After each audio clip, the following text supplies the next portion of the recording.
এসেছি ছাদে রোদের মধ্যে।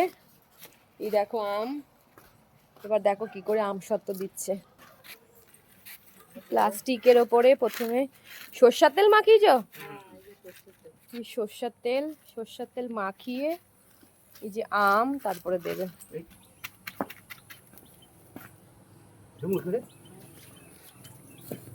এইভাবে দাও এবার। বাবা এটা কি ভারী, ধরো।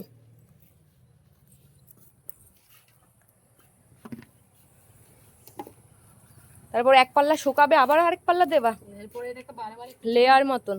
কিছুক্ষণ পর পর এসে নাড়া দিতে হবে, ডলতে হবে। শুকিয়ে গেলে বেশি সাইডে নিও না, পরের সাইডে নেবে। এখন মাঝখানে ঘন করে দাও, আর প্রথম পর পর বাজে করে নাড়া দিয়ে জলটা মরুক। বিশাল নাও টেনে নাও। বেশি টানা দিতে